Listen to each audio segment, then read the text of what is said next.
ಜಿಪುಣನ beautiful ಪತ್ನಿ ಹಾಗೂ ಮಗಳು ಹಣಕ್ಕಾಗಿ ಏನೆಲ್ಲ ಮಾಡಿದರು. ಈಕೆ ಆಶಾ, ಇವನು ಗಂಡ ದಿನೇಶ್. ದೊಡ್ಡ ಜಿಪುಣ ಆಗಿರುತ್ತಾನೆ.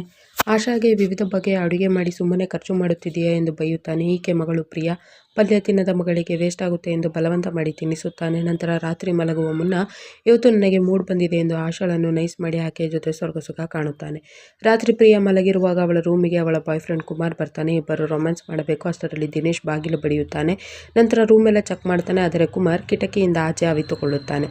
ಪ್ರಿಯಾ ತುಂಬಾ ಹೆದರಿಕೊಂಡಿರುತ್ತಾಳೆ. ಮರುದಿನ ಆಶಾ ದಿನೇಶ್ನ ಬೈಕಿಂದ ಪೆಟ್ರೋಲ್ ಕದ್ದು ಅದನ್ನು ಬಚ್ಚಿಡುತ್ತಾಳೆ. ಪ್ರಿಯಾ ಅಪ್ಪ ಬರುತ್ತಾನೆ ಎಂದು ನೋಡಿಕೊಳ್ತಾಳೆ. ಆಗ ಬಂದ ದಿನೇಶ್ ಪ್ರಿಯಾಗೆ ಕಾಲೇಜ್ ಅಡ್ಮಿಷನ್ ಮಾಡಿಸಿ ಬನ್ನಿ, ಬರೀ 6 ಕಿಲೋಮೀಟರ್ ಅಷ್ಟೇ, ಖರ್ಚು ಆಗಬೇಕು, ಹುಷಾರ್ ಎಂದು ಹೇಳಿ ಕಳಿಸುತ್ತಾನೆ. ನಂತರ ದಿನೇಶ್ ಆಫೀಸ್ಗೆ ಹೋದ ಮೇಲೆ ಕುಮಾರ್ ಬಂದು ಇಬ್ಬರನ್ನು ಮಾತನಾಡಿಸುತ್ತಾನೆ. ಆದರೆ ಆಶಾಗೆ ಪ್ರಿಯಾಳ ಬಾಯ್ ಫ್ರೆಂಡ್ ಇವನೇ ಎಂದು ಗೊತ್ತಿರೋದಿಲ್ಲ. ನಂತರ ಪ್ರಿಯಾ ಅಮ್ಮ ಕಾಲೇಜಿಗೆ ಹೊಸ ಬಟ್ಟೆ ತಗೋಬೇಕು, ಈ ಪೆಟ್ರೋಲ್ ಮಾರಿ ನಮಗೆ ಹೆಚ್ಚು ಹಣ ಸಿಗೋದಿಲ್ಲ ಅಂತ ಹೇಳುತ್ತಾಳೆ. ಆಗ ಆಶಾ, ಈ ಸಲ ಹೊಸ ಪ್ಲಾನ್ ಮಾಡೋಣ, ನಿನ್ನ ಕಂಜೂಸಪ್ಪ ತಾನಾಗೆ ಹಣ ಕೊಡಬೇಕು ಅಂತಾಳೆ.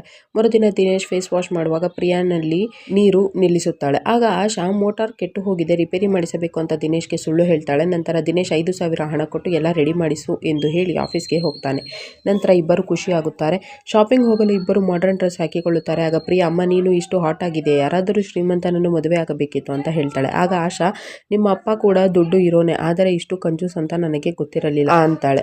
ಆಗ ಪ್ರಿಯಾ, ನಾನು ಒಬ್ಬ ದುಡ್ಡು ಇರೋನು, ಹಾಗೆ ಇನ್ನಮೇಲೆ ಖರ್ಚು ಮಾಡೋರನ್ನೇ ಮದುವೆ ಆಗ್ತೀನಿ ಎಂದು ಹೇಳ್ತಾಳೆ. ನಂತರ ಶಾಪಿಂಗ್ ಮುಗಿಸಿ ಮನೆಗೆ ಬರ್ತಾರೆ. ಅದೇ ಸಮಯಕ್ಕೆ ಕುಮಾರ್ ಕಿಟಕಿಯಿಂದ ಸನ್ನೆ ಮಾಡ್ತಾನೆ. ಆಗ ಪ್ರಿಯಾ ಆಶಾಳನ್ನು ಟೀ ಮಾಡಿಕೊಂಡು ಬರಲು ಕಳಿಸುತ್ತಾಳೆ. ಆಗ ಕುಮಾರ್ ರೂಮ್ಗೆ ಬಂದು ಪ್ರಿಯಾ ಜೊತೆ ರೊಮ್ಯಾನ್ಸ್ ಶುರು ಮಾಡ್ತಾನೆ. ಆಶಾ ಟೀ ಮಾಡುವ ಸಮಯದಲ್ಲಿ ದಿನೇಶ್ ಅಕಸ್ಮಾತ್ ಮನೆಗೆ ವಾಪಸ್ ಬರ್ತಾನೆ. ಆಶಾಳನ್ನು ಮಾಡರ್ನ್ ಡ್ರೆಸ್ ನಲ್ಲಿ ನೋಡಿ ಶಾಕ್ ಆಗ್ತಾನೆ. ಆಗ ಅವಳ ಜುಟ್ಟು ಹಿಡಿದು ಬೈಯಲು ಶುರು ಮಾಡಿದಾಗ ಪ್ರಿಯಾ ಕೂಡ ಆಚೆ ಬರ್ತಾಳೆ. ಆಗ ಅವಳ ಜುಟ್ಟನ್ನು ಕೂಡ ಹಿಡಿದು ತನ್ನ ಬೆಲ್ಟ್ ನಿಂದ ಇಬ್ಬರನ್ನು ಹೊಡೆಯಲು ಶುರು ಮಾಡ್ತಾನೆ. ನನ್ನ ಸಂಸ್ಕೃತಿಯನ್ನು ಹಾಳು ಮಾಡ್ತೀರಾ ಎಂದು ಚೆನ್ನಾಗಿ ಹೊಡಿತಾನೆ. ನಂತರ ರೂಮ್ಗೆ ಹೋಗಿ ನೋಡಿದಾಗ ಕುಮಾರ್ ಅವಿತುಕೊಳ್ತಾನೆ. ಆಗ ದಿನೇಶ್ಗೆ ಅಲ್ಲಿ ಹೊಸ ಬಟ್ಟೆಗಳು ಸಿಗುತ್ತವೆ. ಅದನ್ನು ಅವಳ ಮುಂದೆ ಸುಟ್ಟು ಹಾಕ್ತಾನೆ. ಇದರಿಂದ ಆಶಾ ಹಾಗೂ ಪ್ರಿಯಾಗೆ ಬಹಳ ಬೇಜಾರಾಗುತ್ತದೆ. ನಂತರ ದಿನೇಶ್ ಆಶ್ರಮಕ್ಕೆ ಕರೆ ಮಾಡಿ, ನನ್ನ ಫ್ಯಾಮಿಲಿಗೆ ಒಳ್ಳೆ ಸಂಸ್ಕಾರ ಕೊಡೋಕೆ ಆಗಲಿಲ್ಲ, ನಾನು ನಿಮ್ಮ ಆಶ್ರಮದಲ್ಲಿ ಇಂದು ಪ್ರಾಯಶ್ಚಿತ್ತ ಮಾಡಿಕೊಳ್ಳಬೇಕು, ಬರ್ತೀನಿ ಗುರುಜಿ ಎಂದು ಹೇಳ್ತಾನೆ. ಅಂದು ರಾತ್ರಿ ಪ್ರಿಯಾ ಅಮ್ಮ ಮೇಲಿನ ರೂಮನ್ನು ಪಿಜಿಗೆ ಕೊಡೋಣ, ಬಂದ ಹಣದಲ್ಲಿ ಅರ್ಧ ನಮಗೆ ಅರ್ಧ ಅಪ್ಪನಿಗೆ ಎಂದು ಮಾತಾಡಿಕೊಳ್ತಾರೆ. ನಂತರ ಪ್ರಿಯಾ ಕುಮಾರ್ ಜೊತೆ ರೊಮ್ಯಾನ್ಸ್ ಮಾಡುವಾಗ ಆಶಾ ಕೈನಲ್ಲಿ ಸಿಕ್ಕಿ ಬೀಳ್ತಾಳೆ. ಆಗ ಕುಮಾರ್, ನಾನು ಪ್ರಿಯಾಳನ್ನು ಲವ್ ಮಾಡ್ತಿದ್ದೀನಿ ಎಂದು ಹೇಳ್ತಾನೆ. ಸರಿ, ಹಾಗಾದರೆ ನಾನು ಹೇಳಿದಂತೆ ಕೇಳಬೇಕು ಎಂದು ಆಶಾ ಹೇಳ್ತಾಳೆ. ಮರುದಿನ ದಿನೇಶ್ ಮನೆಯ ಬಾಗಿಲಲ್ಲಿ ಮಾಟ ಮಾಡಿಸಿದ ವಸ್ತುಗಳು ಇರುತ್ತವೆ. ಇದೆಲ್ಲ ಏನು ಆಶಾಳನ್ನು ಕೇಳ್ತಾನೆ.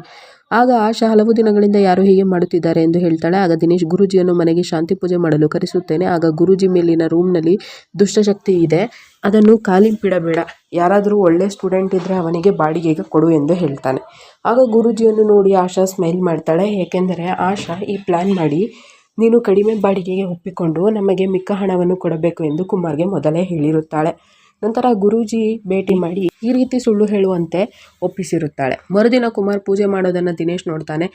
ಅವನು ಕಾಲೇಜಿಗೆ ಹೊರಡುವಾಗ ಹೋಗಿ ಮಾತಾಡಿಸಿ, ಒಳ್ಳೆ ಹುಡುಗ ಇದ್ದರೆ ಪಿಜಿಗೆ ಹೇಳಪ್ಪ ಎಂದು ದಿನೇಶ್ ಹೇಳ್ತಾನೆ. ಆಗ ಕುಮಾರ್, ನಾನು ಕೂಡ ಬೇರೆ ಮನೆ ಹುಡುಕುತ್ತಿದ್ದೆ ಎಂದು ಹೇಳ್ತಾನೆ. ಹಾಗಾದರೆ ನೀನೇ ಬರಪ್ಪ ಎಂದು ದಿನೇಶ್ ಹೇಳ್ತಾನೆ. ಆಗ ಕುಮಾರ್, ಅಂಕಲ್ ನನ್ನ ಬಜೆಟ್ 4,000 ಅಷ್ಟೇ, ಇಷ್ಟು ದೊಡ್ಡ ಮನೆ ಹೇಗೆ ಬರಲಿ ಅಂತ ಹೇಳ್ತಾನೆ. ಆಗ ದಿನೇಶ್, ಪರವಾಗಿಲ್ಲ, ನನಗೆ ಅಷ್ಟೇ ಸಾಕು ಎಂದು ಒಪ್ಪಿಕೊಳ್ತಾನೆ. ಮರುದಿನ ಕುಮಾರ್ ಹಾಗೂ ಪ್ರಿಯಾ ರಾತ್ರಿ ಹೊತ್ತು ಮೀಟ್ ಮಾಡಲು ಶುರು ಮಾಡ್ತಾರೆ. ಅದು ತಿಳಿದ ಆಶಾ, ಇನ್ಮೇಲೆ ಹಗಲಲ್ಲಿ ಮಾತ್ರ ಭೇಟಿ ಮಾಡಿ, ನಿಮ್ಮ ಅಪ್ಪನಿಗೆ ತಿಳಿದರೆ ನಮ್ಮ ಪೂರ ಪ್ಲಾನ್ ಹಾಳಾಗುತ್ತದೆ ಎಂದು ಇಬ್ಬರಿಗೂ ಹೇಳ್ತಾಳೆ. ಆಗ ಪ್ರಿಯಾ, ಅಪ್ಪ 4 ದಿವಸ ಆಫೀಸ್ ಕೆಲಸದ ಮೇಲೆ ಹೋಗಿದ್ದಾರೆ, ಬಿಡಮ್ಮ ಅಂತಾಳೆ. ನಂತರ ಕುಮಾರ್ ಅಲ್ಲಿಂದ ಹೊರಡುತ್ತಾನೆ. ಅಕಸ್ಮಾತ್ ದಿನೇಶ್ ವಾಪಸ್ ಬಂದು ಬಿಡ್ತಾನೆ. ಆಗ ಆಶಾ ಹಾಗೂ ಪ್ರಿಯಾ ಡೈನಿಂಗ್ ಟೇಬಲ್ ಮೇಲೆ ನಾನ್ ವೆಜ್ ಊಟ ಮಾಡುತ್ತಾ ಇರ್ತಾರೆ. ಇದನ್ನೆಲ್ಲ ಮನೆಯಲ್ಲಿ ತಂದು ತಿಂತೀರಾ, ಮನೆಯನ್ನು ಅಪವಿತ್ರ ಮಾಡ್ತೀರಾ ಎಂದು ದಿನೇಶ್ ಕೋಪಗೊಳ್ಳುತ್ತಾನೆ. ಆಗ ಇಬ್ಬರಿಗೂ ಶಿಕ್ಷೆ ಕೊಡ್ತಾನೆ. ರಾತ್ರಿಯೆಲ್ಲ ಮನೆ ಹೊರಗೆ ನಿಲ್ಲಿಸುತ್ತಾನೆ. ಇಬ್ಬರು ಕಣ್ಣೀರು ಹಾಕ್ತಾರೆ. ಮರುದಿನ ಕುಮಾರ್ನ ರೂಮ್ ಬಳಿ ಸಿಗರೆಟ್ ಪೀಸ್ ಹಾಗೂ ನಿರೋಧ್ ಪ್ಯಾಕೆಟ್, ಎಣ್ಣೆ ಬಾಟಲ್ ಕಾಣಿಸುತ್ತದೆ.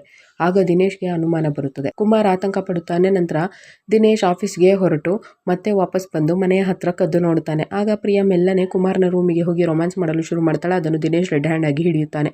ಆಗ ಇಬ್ಬರಿಗೂ ಹೊಡೆಯಲು ಶುರು ಮಾಡ್ತಾನೆ.